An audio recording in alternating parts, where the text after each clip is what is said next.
Okay, sabingelela bazalwane egameni likaJesu Kristu waseNazaretha. Sibonga uNkulunkulu namhlanje kakhulu nangaleli thuba asiphe lona la namhlanje. Bekade ngilokhu sixhumana nomama for quite long. Namhlanje sesize safika la ekhaya ukuthi ke sizoxoxisana naye about isimo nje esikhona umama sokugula ahlangabezana naso uhambeni lwakhe lempilo. uNkulunkulu ke siyamkholwa bazalwane egameni likaJesu Kristu, siyamkholwa kakhulu egameni likaJesu Kristu waseNazaretha. Kuhlezi kuyintokozo ke bazalwane ukuthi njalo uma sishaya ikhwele simcela ukuthi bazalwane ningakhona yini ukuthi ke sibe sonke ngala ngezathu ke ezisuke ezahlukahlukene. But ke siyambonga kakhulu uNkulunkulu, sivakashelile umama lapha ekhaya ukuthi ke sizothandaza sonke. Bekudala lokho sithandaze efonini, khona namhlanje siyake simvakashele ke sizokhuluma sonke naye lapha namhlanje. Mhlambe ke before sizokwenza konke nje sizokwenza, ngicela uqale ngithathe leli thuba leli ngimamukele ngimbingelele. Mama, siyabingelela kakhulu mama. Amen. Right kodwa Right. Siyaphila kakhulu mama, sesafika lapha ekhaya mama. Kukudala lokho sixoxa ngefoni. Namhlanje sibonga uNkulunkulu osenzele ithuba lokuthi sibe nawe lapha namhlanje. Siyabonga kakhulu mama. Ngiyabonga kakhulu. Yes mama, ubunezizathu eziningi ebekade usibhalela zona, izinto ezihlukahlukene bekade uyifisa nje. Mhlambe mama masinga xoxa nje mama about isizathu sethu sokufika kwethu la namhlanje sokuthi sizoba kanye nawe lapha namhlanje. Mhlambe nje mama ngingakuvaleli nje khonini lokuthi mhlambe kube yilokhu nalokhu, kodwa lokhu nje okulungele nokufisayo ukukhuluma ekutheneni ukuthi yini lengakubi kade lokhu ikwenza ufisa ukuthi sigcine sifikile lapha ekhaya. Ngiyabonga nami ithuba. Bonga kakhulu nje ukuthi nize nifike. Bengiloke ngikubona nje kakhulu ngasizakala mangivula iYouTube. Ngathola ukukhuluma nomunye umama. Yes. So ngase nginamathela ke nami ukuthi nami ngingalithola usizo mangase ngithatha amanamba, ngikwazi ukuthi ngifone, ngikwazi nami ukucela usizo ukuthi nami ngiyalidinga usizo. Ngiyabona abantu abaningi bayathola ukusizakala ngokuthi baxhumane nawe, bathole imikhuleko, bathole nje izinto abayidingayo. Abantwana bakaNkulunkulu, umntwana kaNkulunkulu ke nami ngisindisiwe. Ngiyamthanda kakhulu uNkulunkulu.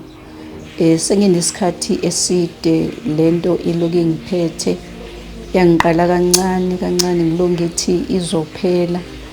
Ngizwa ngidizi mangithi ngimile mhlambe enkonzweni, ngizwe ngidizi engathi ngizoba.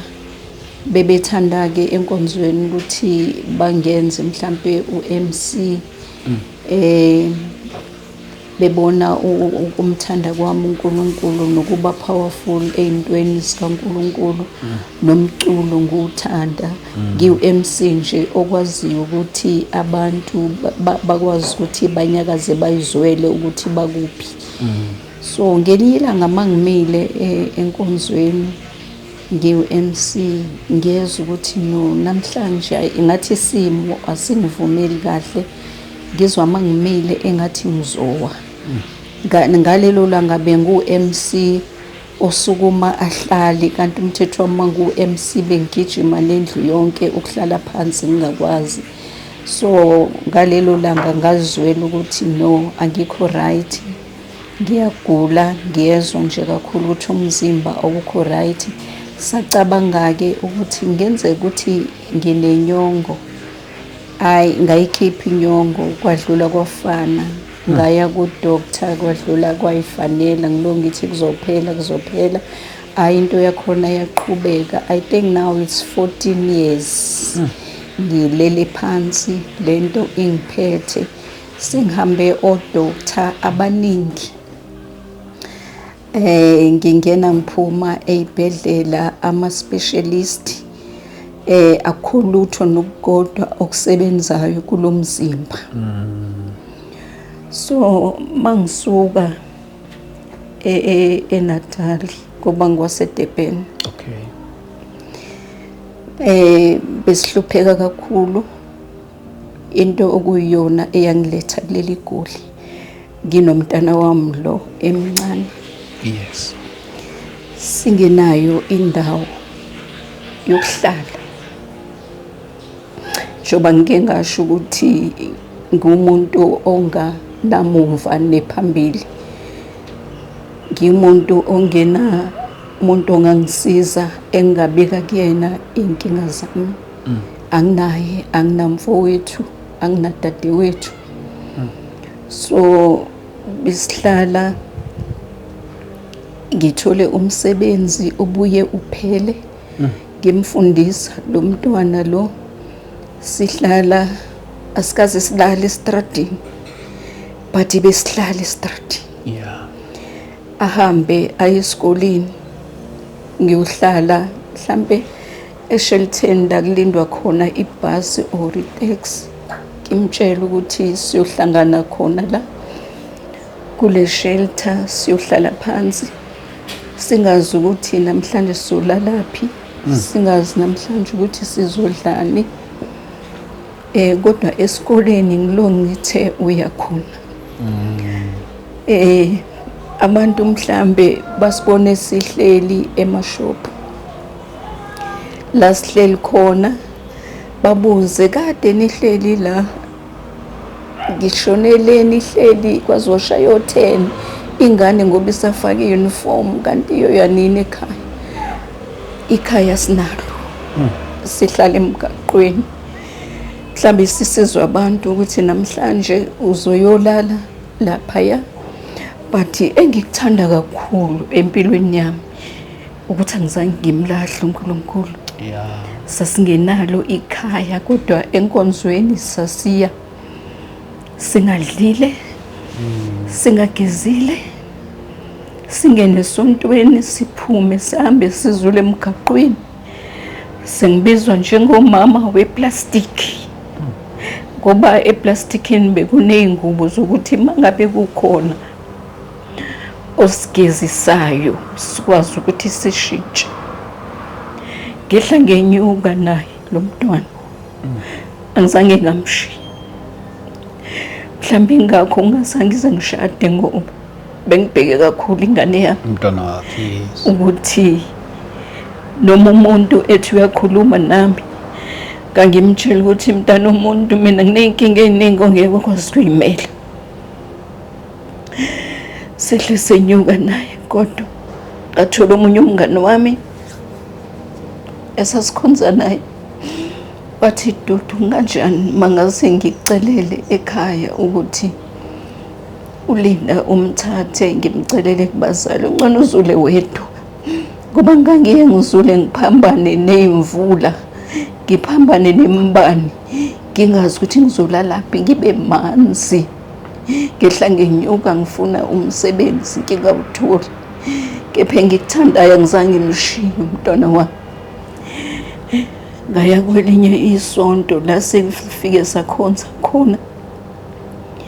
Makufika abazalwane abasuka la eGoli kuyi-branch ese-Bryanston, labazalwane angazi noma babethunyiwe uJehova, ngoba babeloke benathi nje la sihlala khona ematafuleni, or sekuyadliwa mhlambe beze bazoxoxa nathi abala eGoli. Bathi hey, wamuhle umntwana wakho. Ngithi mina uyafunda lo mntwana lo, ngimfundisa kanzima. Babuza-ke ngempilo yami, ngabaxoxela. Bathi bona kanjani mangase mhlambe uhambe uye eGoli. ngathi mina eGoli ngeke ngikwazi ukuthi ngiyeGoli ngoba ngizalelwe la eThekwini. Impilo yami yonke ila ngazi ukuthi eGoli kugcwele igebengu kanti ngikhusela umntwana wami. Bathi akho lutho oluzokwenza eGoli. KwakuDisemba, kwakuNovember I think. Bathi bona kunganjani ukuthi masifika eGoli mhlambe sinifakele imali nize nizobona leli goli ukuthi masikutholele umsebenzi khona ungakwazi yini ukuthi uzosebenza khona. Mhlambe sivakashe kuDisember for ama-Christmas. Ayina ngempela ubhuti lo wasifakela imali, asimazi nokumazi. Sahamba saya eBryanston, safike sahlala khona, wasinikeza indawo, sivakashile-ke. Besithatha-ke nje nabelungu besikhipha, sahamba sibuka indawo, naye lo bhuti sihamba naye asimazi shukumazi, wasinika indawo, wahamba yena wolala kubangani bakhe. Ukuze sifike kuleli Goli akuzange kube mnandi, kwakunzima. Sithe masibuyela ngoJanuwari sibuyela eDurban, so sathola ukuthi uLinda nokho ugrade 12 uphasile nje kahle kakhulu. Ya kwase kuthi ngoFebruary ubhuti lo wangibiza wathi ucela ngize kunomlungu ongitholele yena ukuthi ngikwazi ukuthi ngizosebenza la eGoli. Mangifika la kwakuyiSaturday, kuzoba iSunday ngikwazi ukubona lo mlungu ngoba useNew Covenant esontweni. Ngempela makuphuma isonto ngayokhuluma nalo mlungu, wathi lo mlungu uyaxolisa usethathe omunye umuntu ubengazi, wayemtshelile yena lo kodwa manje wakhohlwa ngoba umuntu ubemdinga kakhulu. Hayi-ke ngahlala, wathi lo bhuti nganjani mangase ungahambi ngoba umntwana uqedile isikole, sivele simfakele imali naye eze ngapha. Ngathi lo mntwana usemncane ngeke akwazi ukuthi ahambe yedwa esuka eDurban azofika la. Wathe naye uzokwazi. Ngenhlanhla wathola omunye ubhuti ngalena owayevele eza ngapha, owayisihlobo somunye esasihlala na eflatini esasihlala kulona-ke. Sesithole lelo flat esasiqubiswe kulona edrobheni. Wathola-ke loyo wambeka la eNew Covenant ukuze afike. Okay. Ya sahlala-ke ngaze ngawuthola umsebenzi. Mangithola umsebenzi ngathola nendawo komunye umlungu oseNew Covenant, wakwazi ukuthi asinikeze indawo yokuhlala. Wasitshela ukuthi ngeke sihlale isikhathi eside ngoba yena usemdala uzohamba. Sahlala leso sikhathi esincane, wasathola indawo, khona indawo ekuthiwa ise-Diepsloot. La safike sahlala khona, omunye umfundisi wasifunela indawo nje kumakhelwane wakhe la safike sabeka khona umkhukhu wethu, safike sahlala khona. Hayi-ke kaloku ngigulile-ke, ngilokhu lento ilokhu ingiphatha ukuthi mayihamba nami mhlambe siyokwenza ileyo grosa encane, angibambe ngesandla, angisakwazi ukuhamba, ayongifaka etekisini. Ngelinye ilanga ngahamba ngingedwa-ke ngiya kuthiwa yini iSerenberg. Ngaya khona-ke ngithi ngiyokwenza lezo zinto ey'ncane engizozenza, ila yangisuka khona-ke kakhulu lesiyezi lesi, ngangingasakwazi nokujampa umgwaqo, amehlo abamnyama. Wazama omunye umama owangibamba ngesandla, ngajampa istrati, ngafike ngabambelela ngepholi lapho. Wangithatha wathi ubuyaphi? Ngithi mina hayi bengiyothenga izinto la eRandburg, kodwa-ke ngeke ngisaya, ngizoya udoctor. Mangifika udoctor athi eyi angiboni lutho, awuna high blood, awunoshukela, awunalutho, asazi ukuthi yini, mhlambe hlala phansi uzobuye ube right.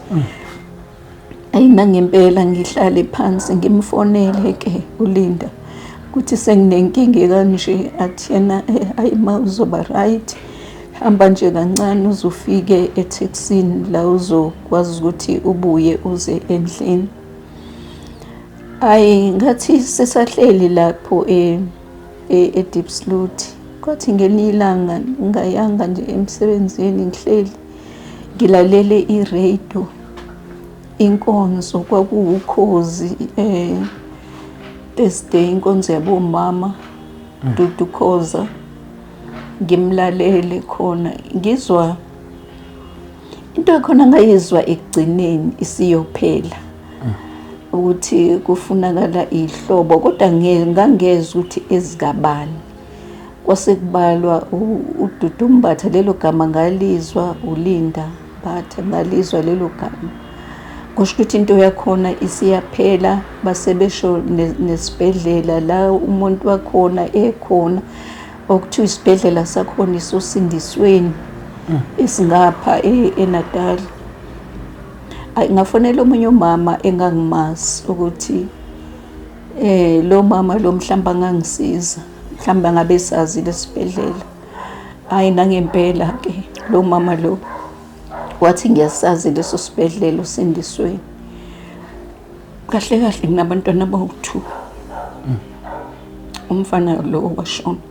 Okay. Kwase kusala intombazana. Umfana wasilahlekela iminyaka elahlekile, singamazi ukuthi washonaphi. Sambheka esibhedlela, simbheka emajele, simbheka zonke indawo la bekwa khona abantu abadukile, sangamthola. Saze sadela ukuba size la eGoli besingamazi ukuthi washonaphi, sesidelile ngaye. Ke ngalelo langa lelo ngifone mina, ngifonele umama lo athi ufuna ukwenzani usindisweni. Ngithi mina konke engizwile yazi, kodwa ngizwa amagama ethu noLinda sekuyophela, kwakhulunywa ngesibhedlela usindisweni. Nangempela lesivukeke ngakusasa, imizimba ayivumi. uLinda athi ma angiyimina emsebenzini, lento ingithusile ngithukile. Ngathi ayinama ngiye emsebenzini. Asifone ke sifonele labantu osindisweni ngoba umama usinikezile inamba lo waseNatal. Ngifone ngalelo langa, mangifona kuthiwe besicela nibuye nifone ngoba umuntu ophethe lento ofanele ukuthi akhulume nani akekho. Ke kuthi late ngiphinde ngifone, ngingafoni ngefoni ngoba into yakhona yengithusa. Ngihambe ngiye ngaphandle, kwakukhona amafoni la abantu babefona khona. Okay. Ngifone ke, athi lo sisi lo bengicela ukuthi unginike inamba yakho yefoni bese uyahamba endlini, zokufonela endlini. Nangempela ke ngihambeke ngendlini. Mangifika endlini ngimtshela uLinda ukuthi usisi lo uthe uzongifonela. Qala uLinda yakhala manje. Qale nami ngikhala, asikakezwa lutho, sikhali. Athi niyamazi uXolani wakaMbatha. Ngithi mina ngiyamazi. Uselale la esibhedlela engatholi umuntu wakubo. Sesifake emaradweni, safaka kuwo wonke amaradio, asitholi umuntu, ihlobo zakhe. Useze washona ke.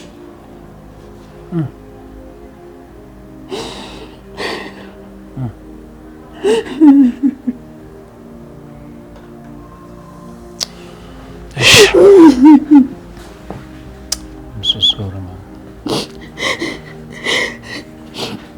Sakibele noLinda sahamba sa-eDurban. Onto kuya khona. Sahamba sathola umfundisi wasekhaya eNatal. Sahamba naye saya kuleso sibhedlela eMakhazeni. bathi usenenyanga na 3 weeks eshonile. Abantu bakuba befuna bengatholakala. Bathi umfundisi Dudu wakhathazeka, ngizongena nawe mina emakhazeni. Ngizongena emakhazeni. Ngasaba ngoba ngase nginesikhathi eside ngingamazi. Bathi umfundisi ungakhathazeki, mina ngiyamazi, ngizomkhomba. Ngempela wangena, ngambona, ngaphuma, ngabaleka, ngikhala. Ababe ngibamba abantu ukuthi umuntu isikhathi eside nimfuna uzohlangana naye. Esengasakwazi ukuthi akhulume ukuthi bengikuphi. Ngababuza-ke esibhedlela ukuthi uze kanjani. Bathi walethwa intombazane. Ninayo inamba naye yaleyo ntombazane? Bathi banayo. Sayifonela le ntombazane, ihlala endaweni, khohliwe indawo yakhona ukuthi kuphi. Ihlalaphi intombazane, angisazi ukuthi ihlalaphi. Sayifuna saze sayithola indawo yakhona. Yona yecabanga ukuthi usengcwatshiwe igovernment, kanti uNkulunkulu usibambele yena ukuthi singcwabele thina. Nakuba wayengasabonakali, inyama seyibucuka, esephelile. Samcela sihamba sofuna amanye amakhaza, samkhipha esibhedlela, sayomfaka kulowo makhaza. Usisi wakhe-ke wenza yonke into, sakwazi ukumsheshisa ukuthi simngcwabe masinyane, kodwa kungasekho lutho. Singasekho lutho.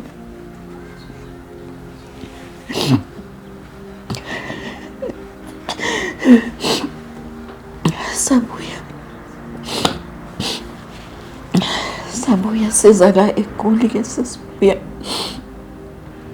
Hayi-ke kwangiqinisa-ke lokugula. Ngigule 14 years namanje ngisagula. Ayikho into esebenzayo. Mama, nokuphazamisa nje kuleyo, mhlawumbe omunye umuntu uzoba nento ukuthi umama ekhuluma ngokugula, khuluma nendaba za 14 years. Mhlawumbe umama ugula yini lemphethe, and namanje samphethe na yini le uyenzayo mhlawumbe ukudila nakho lokhu kugula lokhu kubambile. Ngihambe doctor, ngithole imithi yakhona ingasebenzi. Ngiye kuma specialist, imithi yakhona ayisebenzi. Ngiye kuma herbs, ayikho into eyisebenza. Mangase ngikhiphele khona manje imithi ingaka, ingagcwala iplastic enyama, akukho nokukodwa okungisizayo. Ngiyagula nje one way, akukho nokukodwa ukuthi lokhu mhlambe kungasebenza. Angazi nami ukuthi ngani, ingakho ngicela imkhuleko yokuthi abazalwane bangikhulekisa. Ngisenamali, imali zonke zaphela. Nomntwana wami akasenayo imali yokuthi akwazi ukuthi angiqhuba ngise kodoctor, ngoba naye uthwele kanzima ingane esikoleni. Odokotela bathi sifo sini lesi? Bathi thyroid, kodwa bakwazi ukuyilapha. Sengize ngahamba ngayobhotshozwa la, befuna ukubona ukuthi akuseyona ithyroid le ihamba necancer. Ama-results abuya athi hayi, anginayo icancer. But lo into ingiphethe, angisakwazi ukuthi ngiye kodoctor manje kumile angisenalutho into ekuthiwa imali. Makuthiwa nakho mhlambe ungathola lapha uyosizakala, bengiya khona manje ngihleli ekhaya nezinto engithi ngiyayisebenzisa akhona okukodwa okusebenzayo. Akunamali, akunalutho. Umntwana wami uyasebenza kupha imali akayiboni. Nazi ingane esikoleni, kufanele sithengele nokudla ngelanga, ukudla akakwazi naye ukukuthenga, uxakekile imali. Akakwazi isho ukuzembathisa yena owakho umzimba. Imali ayikhokhayo esikoleni abo 16 to 15,000. Ukhokhela ingane kudoctor oseFourways wamazinyo, njengoba ngike ngasho amazinyo awu-24,000. Ukhokha every month i-1,000, uyoza uqede lo 24,000. Mama kulokuso lesi sifo like ngiyazi ukuthi kuyakhulunywa ukuthi mhlawumbe ma kunesifo masivuka umuntu mayiphethwe into so kube nezimpawu ezikanje, kwenzeke so makuyisifo esithile. Lesi sakho besikuphethe yini biyenzeka mhlawumbe lezi zinto ezikuvukayo? Umzimba wonke nje uyakhathala, ngingakwazi ukuhamba ibheki, ngibe dizzy, ikhanda, amadlebe, ngidonseke la ngemuva entanyeni, kube khona into ehlala la kwinekhi. Leyo nto iyangiphambanisa ikhanda, lapho ungathi ngiyahlanya. Sengisengangenwa nayi i-anxiety, depression, ngiyaphenika, ngiba fiye, ngisabe ngathi khona into ezongenzakalela. Makhulunywa ngomuntu ogulayo oshonile, ngiyoqhaqhazela ngingamazi nokumazi. Oh Jesus. Bazalwane, sivakashelile umama njengoba sikhona la ekhaya ukuzothola about isimo sokugula lokhu ahlangabezana nakho.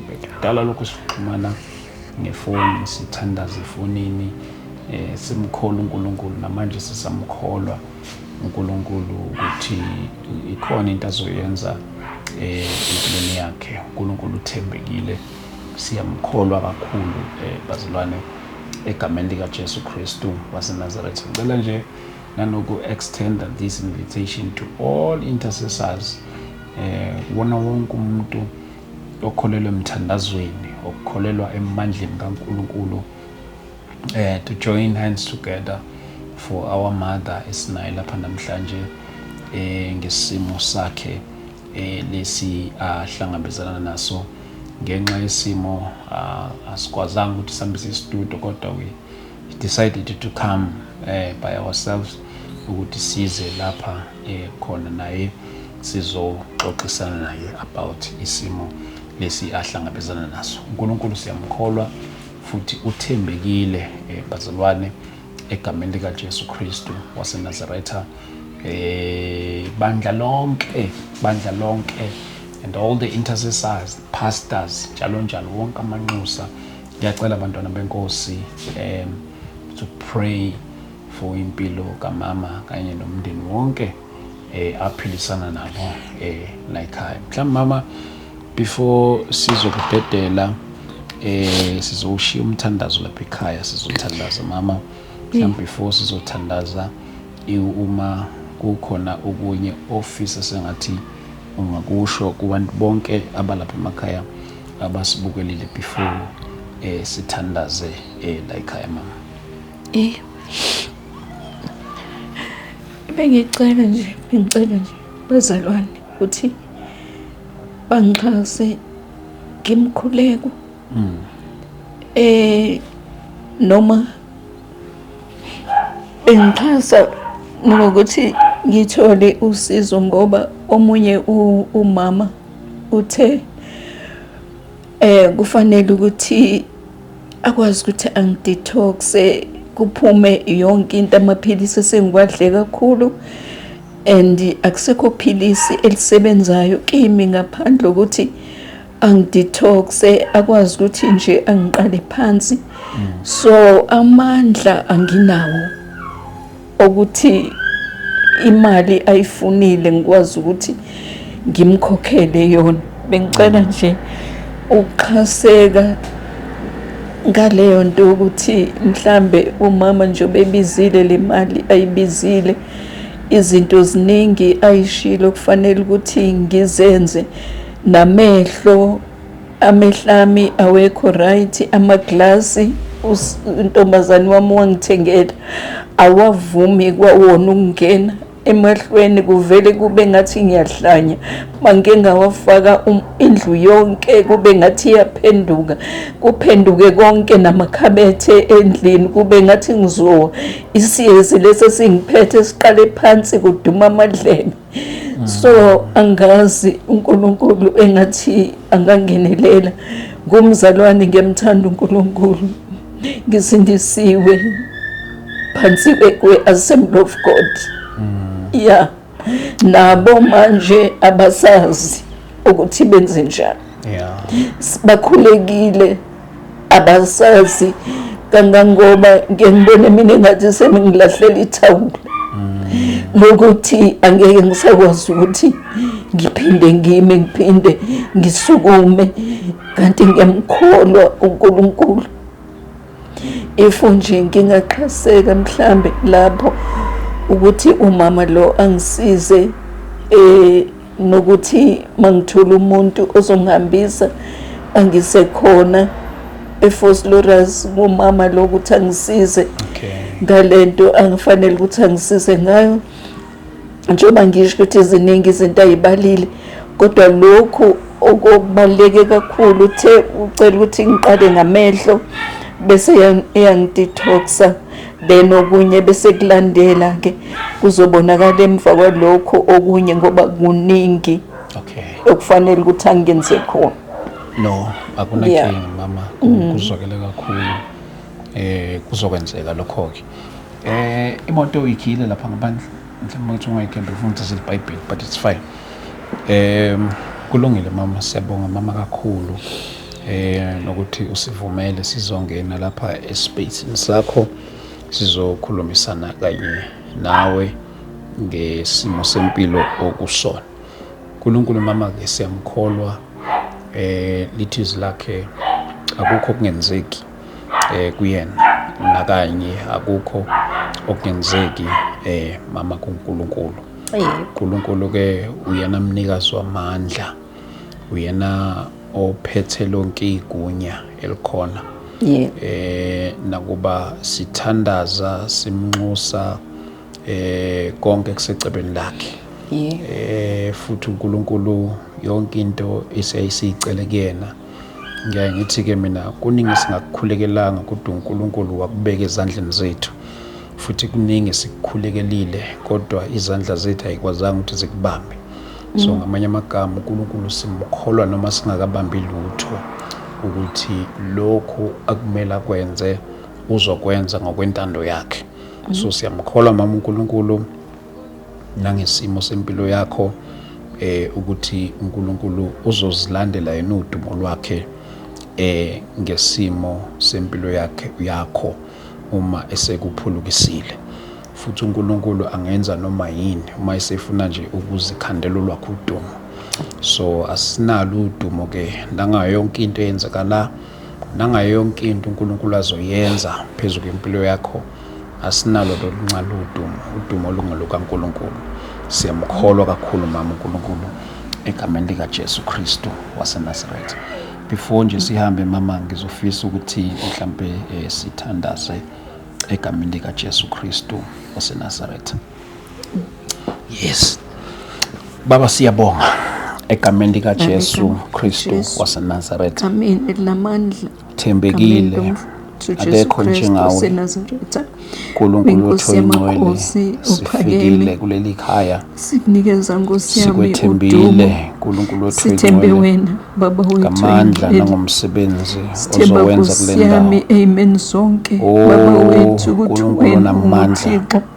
Siyakubonga Baba izimo Nkulunkulu Nkosi wethu yami oyingcwele, uyayiguqula. egameni likaJesu Abantu Kristu sebeshilo bethi waseNazaretha, akho lutho liyophinda lenzeke, uthembekile futhi kepha wena uyababazeka. Jehova uthi ima Ngegama uqala likaJesu umsebenzi. Kristu Baba waseNazaretha, wethu namandla, Nkulunkulu wethu wanamandla egameni onke, namandla, egameni lomfelo wethu khululisa Jesu Kristu. Nkulunkulu Baba nampilo kamama, ngawungele Baba wethu egameni oyingcwele, likaJesu Kristu bakususe Nkosi yami waseNazaretha, isifo Baba wethu oyingcwele, seminyaka Nkosi Nkulunkulu yami namandla, singafuni ukuphela kulo ngegama mzimba, likaJesu Kristu ngegama nangegazi waseNazaretha, likaJesu Baba Kristu. wethu oyingcwele, Kulungile-ke Nkulunkulu wethu Jehova, ophilayo, kekho Nkosi yami ofana yenzela ubuhle nawe. begama lakho, Oh Baba wethu egameni namandla, likaJesu Kristu uthe Nkosi yami waseNazaretha. akukho Baba Athi umuntu ungenzeki ayibhala athi kuwe. yenza njalo Baba inkosi uthixo emhleni Nkosi yami igama eyangibheka lakho. ngayo ukususa Baba ihlazo wethu lami. namandla, Nkulunkulu wethu uthe oyingcwele, wena Baba Jehova siyathandaza. uyasithwala. Nkulunkulu oyingcwele, Baba wethu ngegama oyingcwele, likaJesu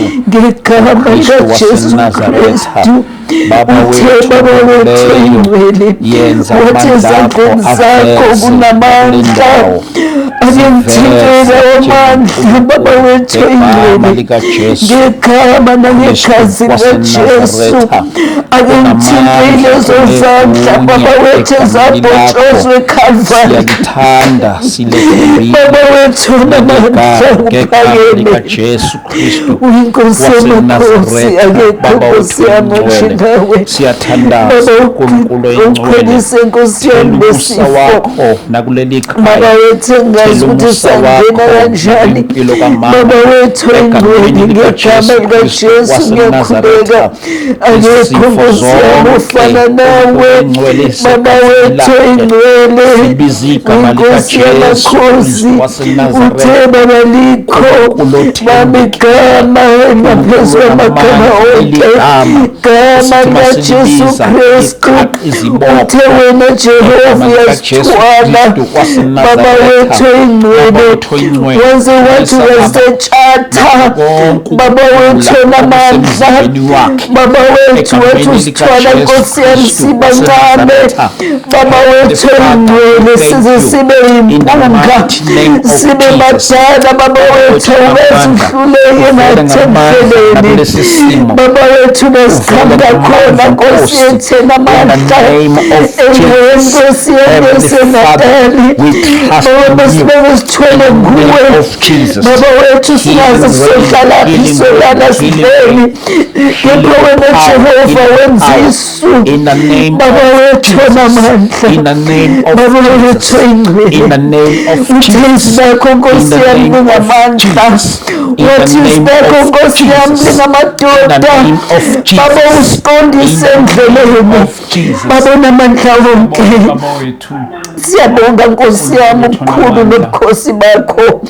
Baba wethu oyingcwele, uphakeme nangale ntambama, sikunikeza udumo.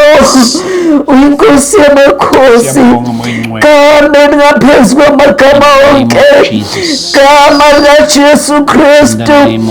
Angeke libone elinye igama Baba eliphilisayo ngaphandle kwegama lakho.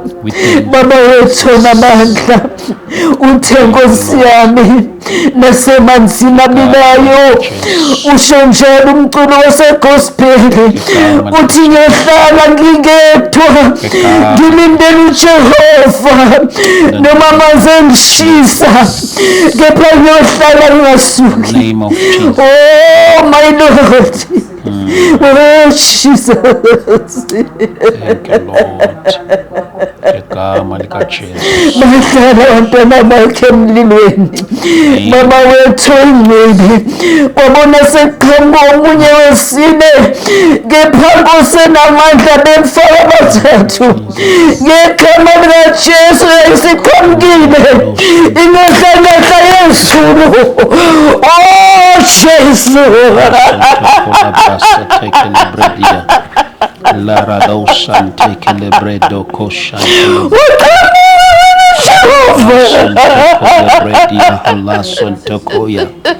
In the name of Jesus. Siyabonga Name of Jesus. Siyabonga Nkosi yami ngisekhona ngaka.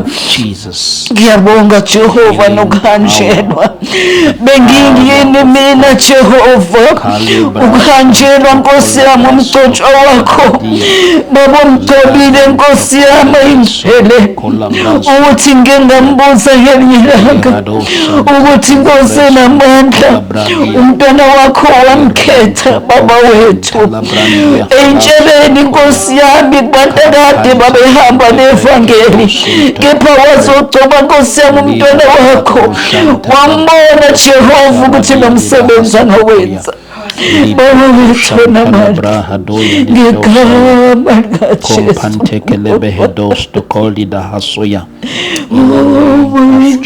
Siyabonga. We thank you, Jesus Christ. We Siyabonga. thank you, Lord God. Ngegama likaJesu Kristu waseNazaretha. We thank you, Lord. Thank you, Jesus. We glorify your sweet holy name. There is power and authority in your name. It is not us who perform powers and miracles, but the power, it is in your name. In the name of Jesus Christ. Siyabonga umntwana wakho Nkosi yami umthumelile kithi. Siyabonga Baba. Ongakhethi bana bantu. In the name of Jesus. Nkosi yami ongena yonke indawo, ongena yonke iminyango. Baba bengiyini Nkosi yami ungenelwa uye Nkosi yami kulendlu. LikaJesu. Oh moya ngcwele. La kuyakhona Nkosi yami abantu. Baba bezolahla inkinga zabo kuye. Baba kepha wachushise Nkosi yami. Mncane Nkosi yami lo mntwana. Kepha wenza izinto ezinkulu ngenxa Nkosi yami yokuthi wena Jehova umthembile. Baba wethu engcwele.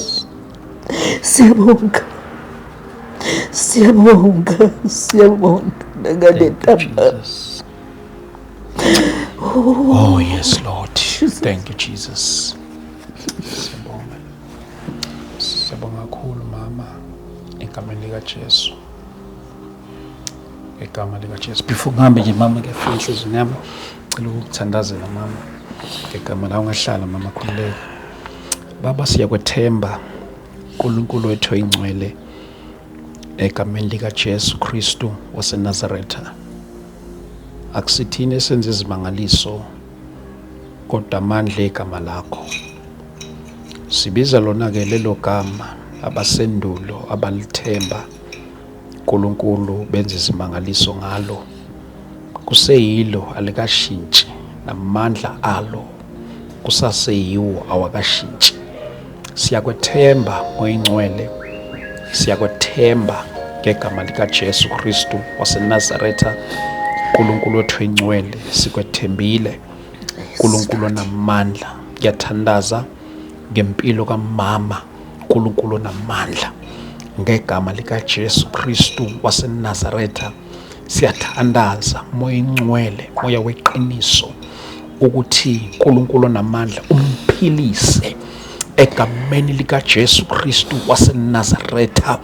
uNkulunkulu oyingcwele, uNkulunkulu onamandla, ngibiza igama likaJesu, egama likaJesu amandla alo agijima emthanjeni yegazi lakhe.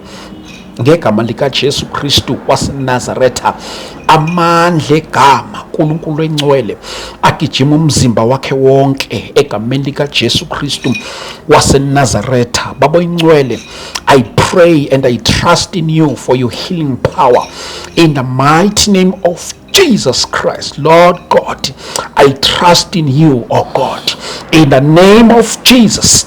Ngegama likaJesu Kristu waseNazaretha amandla egama lakho uNkulunkulu oyingcwele namanje asaphilisa uNkulunkulu oyingcwele elithi izwi lakho uma lo moya wavusa uJesu kwabafileyo uma nje ehlala kimi unamandla nanokuphilisa imizimba yenu egulayo nefayo in the name of Jesus Christ. Baba wethu oyingcwele siyakwethemba uNkulunkulu wethu onamandla onke ngegama lika Jesu Kristu waseNazaretha ngempilo kamama uNkulunkulu oyingcwele siyathandaza zenze ludumo lwakho uNkulunkulu oyingcwele nangempilo yakhe ngegama lika Jesu Kristu waseNazaretha siyakwethemba ke uNkulunkulu ngegama lika Jesu Kristu waseNazaretha in Jesus mighty name we thank you and we trust in you, O Lord, ngegama lika Jesu Kristu waseNazaretha in Jesus mighty name, amen.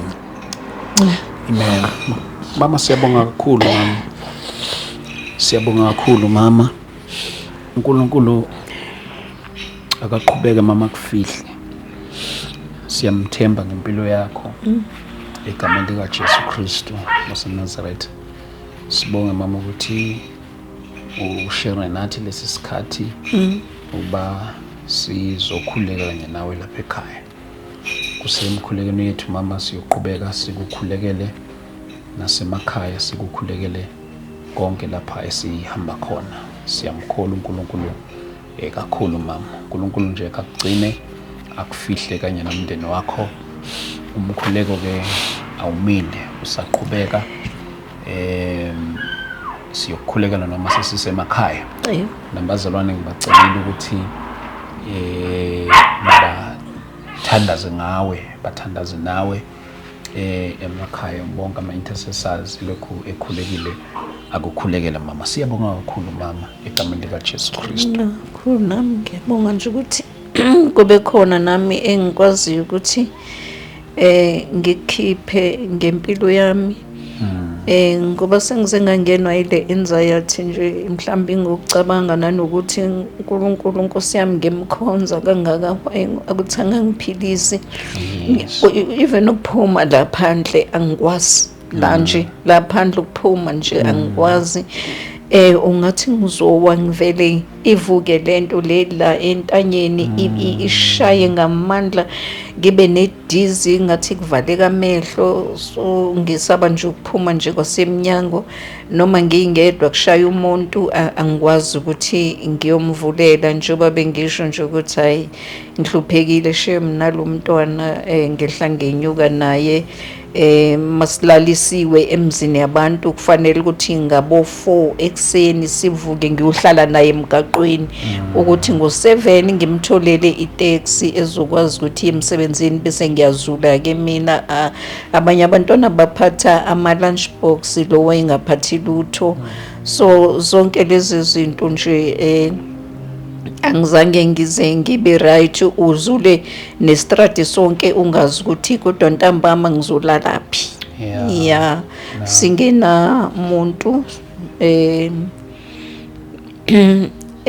kwa mfowethu sasiba ngaki sasu4 ekhaya. So bashona ke umama nobaba washona nomfowethu omdala washona.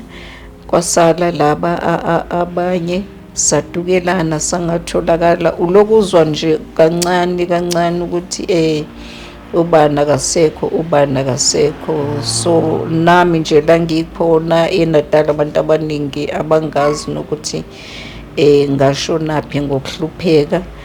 Into engangibaleka kakhulu eNatal ile yokubizwa ngomama wamaplastiki ngathi engcono ngishintsha umoya noma ngaba ngithanda ukuze eGoli ngibavumele labantwana bathi ake ushintshe umoya.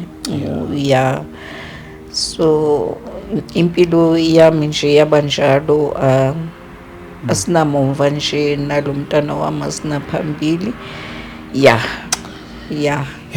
Bazalwane ngiyacela ukuthi bangisize ngoba mhlambe ngenzeka ukuthi ziyavuka lezi zinto empilweni nokuhlupheka ukuthi abantu bakini mhlambe bashone ungazi nokuthi ubani ushonile. Uyabona saba nenhlanhla nje ukuthi sikwazi ukuthi sithole lo mfana lo wami ukuthi sikwazi ukuthi sisemncwabi. Abanye asibazi. No mama, siyabonga mama kakhulu, kuzokele kakhulu. Bazwile bazona emakhaya. Ngiyakholwa ukuthi ikhona into abazoyenza mama ukukulekelela kakhulu esimeni sakho. Bazalwane, siyabonga kakhulu lapha emakhaya besilapha kuvakashela umama lapha ekhaya. uNkulunkulu ke akaniqhubeka nifihle size sibonane nangokuzayo egameni lika Jesu Kristu waseNazaretha. Amen. Amen. Mama, siyabonga.